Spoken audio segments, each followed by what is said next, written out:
Rape case. This occurred in 1993. At that time, I was attached to the Un-Ubi NPP located at Block 9, Unos Crescent. It was during the Chinese 7th month, and as usual, I was on the C shift. Yeah, supernatural things always occurred in the hours of darkness. I was out on patrol at about 330 hours with my partner, a young Chinese boy serving his NS, when we received a dispatch from our DOR, Division Ops Room, to attend a case at the Block 3XX, Ubi Avenue 1. We arrived at the scene within 10 minutes and knocked on the complainant's door. The door was opened by a young woman in her early 20s. She had a towel across her body to cover her modesty. She was hysterical. She was holding a cluster of garlic and a cross on one hand and a cleaver on her other hand. She looks glad to see us and immediately invited us into her house and led us to her kitchen. She was speaking very furiously and at a very fast speed, which we had a hard time to comprehend. But then I told her to put down the cleaver and her other items. She only put down the cleaver, but not the cluster of garlic or the cross. She said it's for our protection. She then led us into her kitchen. Inside the kitchen, we noticed the cup was smashed, and there was a bad liquid believed to be coffee.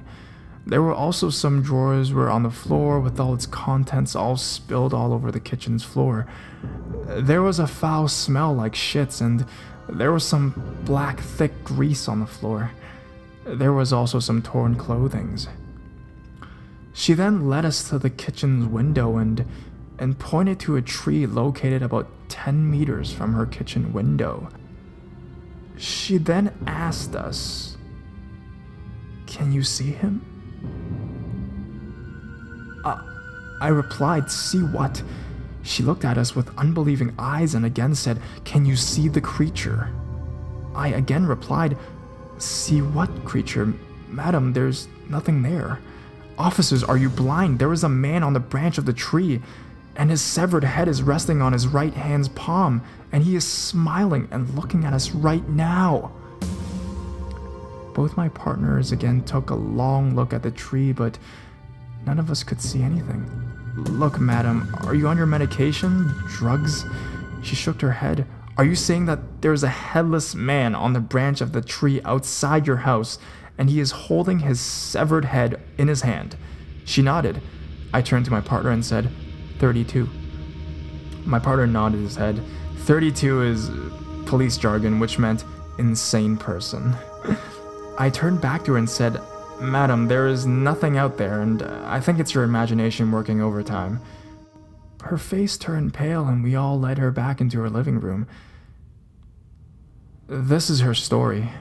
We still have to entertain her, even though she really is 32. Janet, not her real name, is a Chinese Singaporean and had recently gotten married that her husband was away in Malaysia for work. They have shifted to Ubi just 3 months back after their wedding. Her husband, Jack, not his real name, is an oil lubricant salesman and has traveled intensely to Southeast Asia countries to service his clients. Her husband has left for Malaysia earlier in the day. He intended to drive to KL to meet his clients. Janet said, "Officers, what I'm going to tell you, although it might sound incredible and you might even think that I'm crazy or high on drugs, but I can assure you 100% that neither am I high on drugs or is crazy. What I'm going to tell you is the truth. As I could not fall asleep, I made myself a cup of tea before watching the VCD. That time they still didn't have DVDs. As I entered the kitchen, I felt a strange presence. It was like someone staring at me from a distance. Thinking that this was my own imagination, I continued to make my coffee. It was then the entire unit's lights went off, leaving the entire unit in darkness. As I was trying to locate a candle and some matches from one of the kitchen's drawer, I saw someone had jumped in from the window. The creature then tried to rape me. The thing grabbed me from my rear and hugged me. Its hands were groping my breast. The thing then tried to undress me, and As a result, my pajamas were torn. I was struggling with it when I caught a look at my attacker. It was tall, dark, and huge, and its body was covered with a layer of thick grease or engine oil. Its eyes were bright yellow like black jaguar's eyes. I then grabbed the washing board and hit it on its head with it. The creature gave out a loud shriek, and then its head rolled off. The creature then got up and picked up its head and flew out of the kitchen's door and rested on the tree's branches outside my unit. The creature is still sitting outside my unit in the tree. She then showed us her torn pajamas, which was covered from the kitchen. On the torn pajamas, there were clearly 2 sets of handprints on it. Its palm prints were covered with grease and mud and showed up clearly. As my partner had completed giving the facts to our DOR, our ops sergeant instructed me to give a call back to DOR. I told my partner to stay with the complainant while I go downstairs to use the public phone to contact DOR. It was nearly 0435 hours when I spoke to my ops sergeant. She informed me that a Singaporean car had been involved in a fatal accident along the north-south highway of Malaysia after segment early on at 100 hours. The car had overturned and handed upside down inside a small river. A body with its head severed was found in the wreckage. I replied, "Sarge, I'm still engaged in a case." I thought she wanted me to inform the next of kin. Police officers, sometimes when the next of kin cannot be located or contacted, they will get the police to assist to inform them. "Corporal Christopher, please let me finish," said my sergeant. From the contents in the deceased's wallet, it was established that the deceased was a Jack Lim, residing at blocks 3XX UB Avenue 1. It is the same unit that you are attending a case right now. You are to inform his wife about the fatal accident. I then went back to the unit and informed Janet about the accident as gently as I could. Once I told her, she fainted and fell to the floor. We carried her back to our living room and put her on the sofa. I summoned for an ambulance. While waiting for the arrival of the ambulance, my partner and I heard sobbing sounds coming from the kitchen. We went to investigate and managed to trace the sobbing sounds to the tree. However, neither of us could see anything. It sent a chill to our bones. When the ambulance arrived, Janet was conveyed to the hospital. It was learned that she passed away the same day without regaining consciousness. After the incident, whenever I attended any cases near the vicinity of the block, it never fails to send a chill to my bones. I hope that their souls will find peace wherever they are. This story I'm going to tell you guys is what I heard from my dad some 16 years ago. My dad used to work as a boiler man at Alexandra Hospital, which was then located beside Queensway Shopping Center. My mom and I used to visit him at work as she would bring him food, and when he had to work the double shift. It was a freaky place if you ask me. One night, my dad came home about 1 a.m. after covering a shift for his colleague. I was still awake but lying down on my bed trying to get to sleep. As usual, he took a shower and sat down to have his hot tea that my mom prepared for him, and he had a chat with my mom. I overheard all of this from my room. "Dear, just now as I was preparing to go home, while changing, I saw something perched like a huge bird on top of the bin that they throw women placenta after birth, which was near the mortuary. I ignored it, but when I was walking to get my car that was parked close to it, I had a good look and I saw the pretty lady perched onto the side of the bin and eating the placenta. He rushed into his car, and as he was driving off, the thing sort of like glided alongside and then went upwards into the dark sky. I was freaked out when I heard it and closed my room window and then went straight to sleep. My auntie had worked at the Yixun Compact Factory for already 10 years over. Many times she had encountered spirits from her ever so careless workplace as she worked during the night shifts. One night, a Friday night, my auntie came down with the migraine and told her colleagues that she needed a break for 30 minutes. So she went to the second floor where all the sofas are and lied down to take a short nap. As she was about to doze off, half dreaming and half in reality, she suddenly saw the double doors which were in front of her swinging. At first, she saw a shape of a sack behind those doors. Later, she saw a being, shaped of a Puchang demon, with the two knots were hopping towards her. During that moment of time, my auntie was pestering when cold sweats were drenching her whole body as the Puchang demon came and sat beside her on the floor. It said to my aunt not to be afraid, as she had came to my aunt in request for help. My auntie was too scared to say anything, but she just quickly got into sitting position. "Please, have pity on me," the thing said. "I was once a worker here when this place was just opened. I was raped, and then later was locked in the female toilet on this floor. They pulled my long hair and locked the toilet door so I can't escape. I was left like that for many days until I died. Later, my body was tied up in a sack and buried somewhere in this factory ground." My auntie was too dumbfounded and frozen in her seat, but I don't know how she managed to go through the whole moments with that thing near her. "Now, if you would please help me untie this sack's knot, I will promise not to disturb you anymore," she said.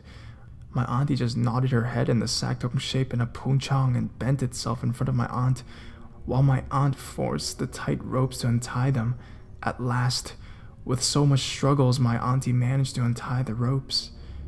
As she pulled the ropes away from it, the Puchang turned into a woman's shape with her long hair.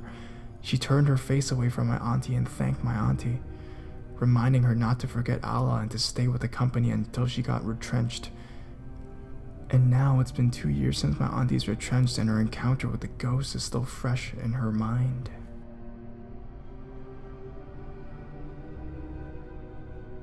I have an incident to share. It happened at my old place, which I moved a month ago. I didn't move because of that presence though, I moved because my landlord had sold the house. Actually, I'm never much inclined to such things, which is good I guess, but my sister who was living together with is more so. Our beds were on the second floor, whereby there was a staircase leading to the hall on the ground level. We always left our bedroom doors open while sleeping so long the air conditioning was not on. As my sis was drifting into her sleep, she heard loud, distinct footsteps coming up from the hall towards her room. Followed on, she was an unusual chill down her spine. She said she was scared to death. After 10 minutes of struggling the fear under her blanket, she took courage to get up from the bed and slammed the bedroom door shut. She didn't tell me the next day her ex-boyfriend slept over the next night. Not the first time he came over though. While they were chatting before they fell asleep, he told my sis, "Do you know you have invited a guest into your house? It's a little girl. She likes to play at the staircase." Mind you that my sister did not tell him about what happened the night before. By the way, we've always known that he can see things. More things followed up, but nothing destructive because he said the spirit was harmless. We let her stay on. After all, we knew that in about 3 months we would have to move anyways. This story was told to me by one of my friends. She, Rena, experienced it herself. She was one of the footballers in the national female under-21 soccer team. As usual, she was practicing with her teammates at around 5:30 p.m. On this particular day, the venue of the training was at Queenstown Stadium. Like other practices, Rena will take a bath at the toilet in the stadium after training. It was not uncomfortable to take a trip back home by MRT with a sweaty body. Most of her friends were just living nearby the stadium, so they just washed their faces, but they didn't take a bath. Usually they will wait for each other till all of them had finished cleaning up before they were leaving. All of this only ended around 8:30 p.m. On this particular day, Rena did her usual cleaning up herself in the cubicle while her friends just washed up at the sink. She was still bathing when suddenly she heard her coach voice asking her to hurry up as the toilet was going to be closed soon. She told the coach that she just needed a little bit more time. When she had finished, she went out of the cubicle. She combed her hair at the mirror. She was surprised as her friends were not waiting for her today like any other day. She then saw the coach went into the cubicle. She waited for the coach so that the coach won't be locked up in the toilet. However, the coach was taking way too long. 10 minutes had gone and yet the coach was still not out of the cubicle. Afraid that something might happen to the coach, she went to the cubicle. To her horror, the door of the cubicle was not locked. She pushed it open. The coach was not there. She then quickly grabbed her things and went out of the toilet. She was walking towards that gate of the stadium when she felt something was pulling her bag from the back. She tried to walk forward, but the pull was so hard. In the end, she fell down. Then she saw this white thing flying over her head, laughing. It was the Pontianak. They're mythical spirits of women who died while being pregnant in Malay and Indonesian culture. She then saw her friends running towards her, asking her what had happened, and to her horror, the coach was with them. She explained to her friends what happened. They were surprised. Her friends told her that they saw her left the toilet before them. They said that she told her she had to get home fast and it was why she went to the toilet without counting on her. They saw her leave the toilet. Until now, it was still a mystery. Who was the coach in the toilet and who was the Rena that her friends saw? No one knows the answer.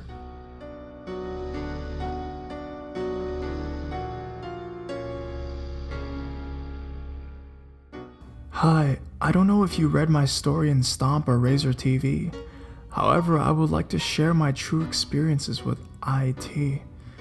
It all started while my hubby and his partner were scouting for a cafe unit because the previous unit in Tezemek Tower had been torn down.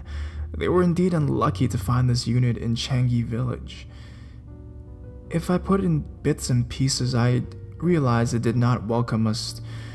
First, when they were supposed to move into this unit in the afternoon, the movers broke down, called them that they can only make it in the evening.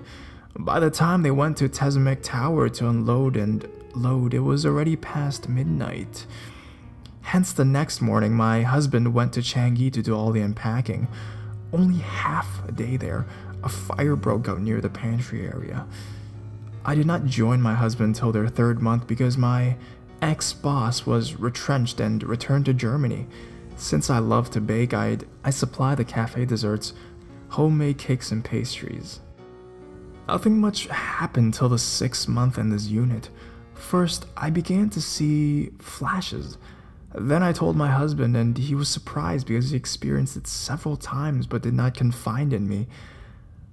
I just had this gut feeling something was there. I can't see, but something told me it's there. The next day, I bought my digital camera, didn't bother to review it, and only saw it on our way back. It appeared as an orange orb on the tabletop.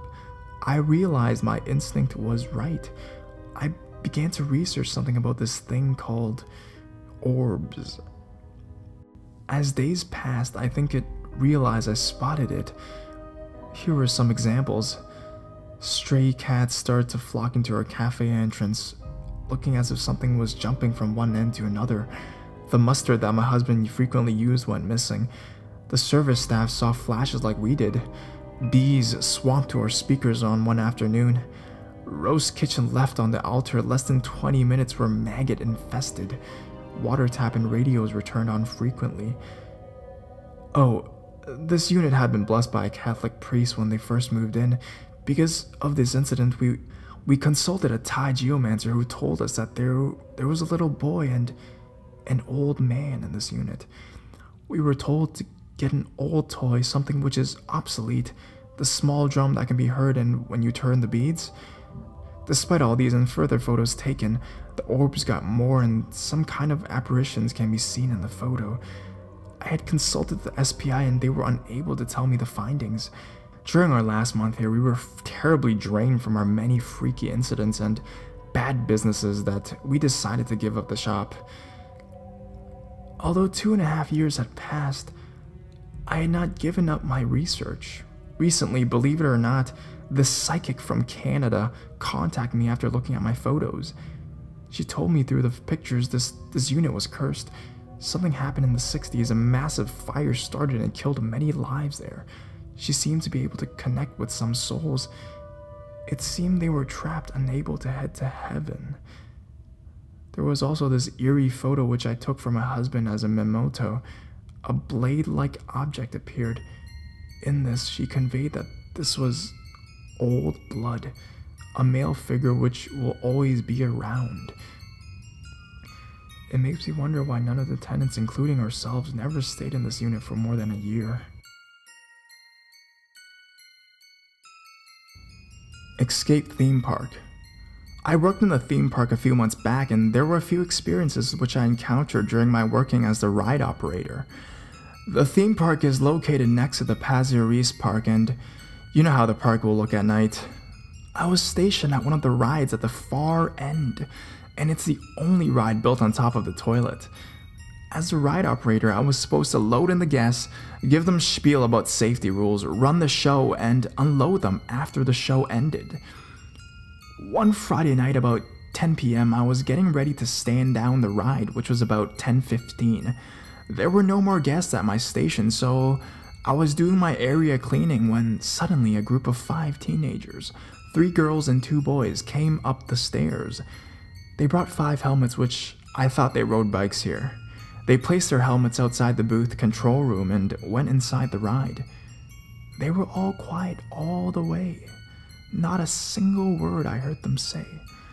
I then went up to torch them and give them my spiel, but I tried to turn it on, but it wasn't working. My leader just changed the batteries that day and it was working before. I didn't think anything of it. It was very dark inside, but I could make out that they were all just sitting at the front row. After my spiel, I went down to start the show. Halfway through the show, the stimulator stopped and both the doors opened. Somebody must have pressed the emergency button. I went up to see what the emergency about was when I realized the simulator was empty. Not a soul inside. I thought they were playing with me. I went down to see that their helmets were not there. I straight away ran down and asked my leader to stand down the ride. I handed in my resignation that very day. Old Changi Hospital experience. A few years, me and my team, SPT, went up there to investigate to obtain proof that if the place was really as haunted as rumored. Our team consisted of only 3 members. The rest quit for obvious reasons. We were armed with a night vision camera, a sound recorder, and of course the standard issue camera. So we entered the hospital, passing the guard's table, and we went to the morgue. First priority. Once we were down there, a very strong odor of blood hit us, and we know straight away that an entity or multiple entities are present. These spirits or entities are classified as Class 4 because they induce change in the environment, but is still not seen.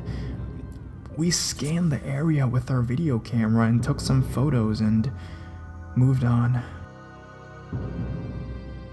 We then went upstairs to the 2nd story where we recorded strange sounds. Sounds of trolleys being pushed and moaning. We later confirmed that we were the only ones there. As usual, we took the photos and videos of the area and moved on. We then stumbled into the operation theater. We think it is. And the smell of blood hit us again, but less pungent as in the morgue. Next, we went to the last story. We don't know what floor it is, but... And the most happening things happened there. We got to see small flashes of light and sounds of people talking. The next thing caused us to quickly exit the hospital, and my friend almost shit in his pants. Apparently, one of the members suddenly felt very cold where the rest of us were sweating like pigs. Suddenly, an invisible force brushed against him, causing him to lose balance and fall into the ground. He dropped his camera too. Next thing we did was to quickly walk down the stairs, get into my friend's car, and drove to Changi Village. Later on, we developed the photos we reviewed, the shots taked. At the same time, listening to the tape records and the video camera, we managed to capture some orbs and flashes of lights on the photos. What astonished us is that in the morgue we captured a huge amount of ectoplasm flowing from the trays, and this stunned us a little. The video cameras reviewed little excerpts for a few orbs and probable shadows. It might be ours. But what really frightened us is the tape recorder. We actually captured many sounds. Sounds of people talking, moaning, screaming, faint and muffled, and the sounds of trolleys pushing. After that experience, which is our last, we split the group, and the group is now left with me. The photos and video were destroyed by my other members because he wanted to forget the whole incident. What's left is only the tape we recorded it. So my conclusion is that Old Changi Hospital is a very, if not super haunted place. The rumors are true as we had experienced it ourselves. We don't recommend people to go there either out of curiosity or for some cheap thrills, cause the spirits that haunt the place are quite strong, one of the strongest we've encountered. Glossary or terms. Classification of types of entities. Class 1. Entities that affect the environment through sounds heard, most common. Class 2. Entities that could be seen or filmed or captured on video cameras. Example are orbs, which is the second most common. Class 3. Entities that could be seen by the naked eye, potentially dangerous. Class 4. Entities that could manipulate the environment through smells, temperature variations, sudden chills, inexplainable gusts of wind, and electronic waves. Usually cannot be seen, but entity is strong and therefore potentially able to harm a living person. Recommended action is to walk away. And Class 5. Entities that can manipulate or move objects such as chairs, slamming doors, floating objects, etc. Another form of manifestation is called poltergeists. The most dangerous kinds of spirits or entities most often can be felt by a living person as an invisible force. It's advised to evacuate or run for your lives if ever encountered.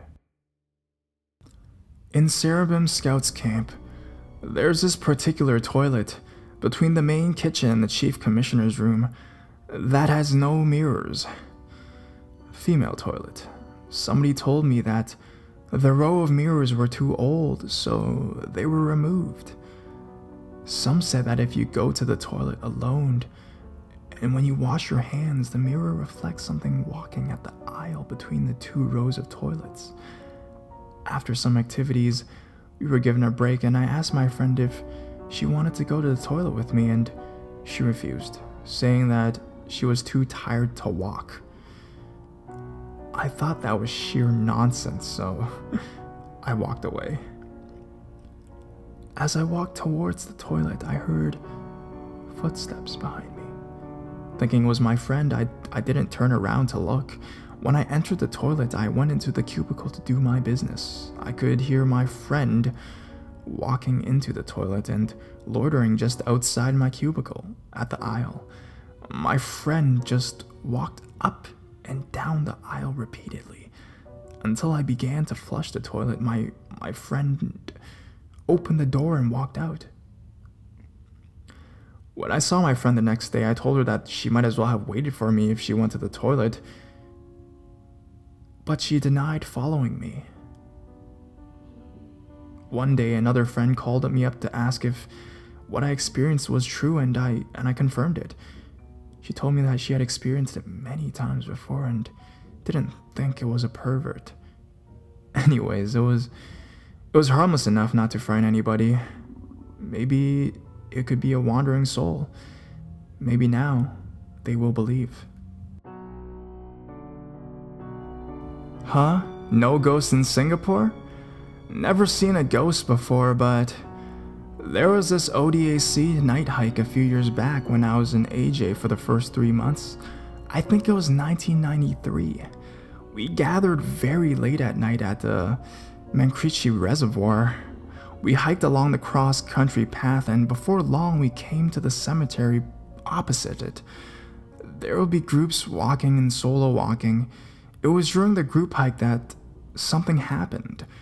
We were walking in an Indian file when I saw people, or whatever, walking towards us.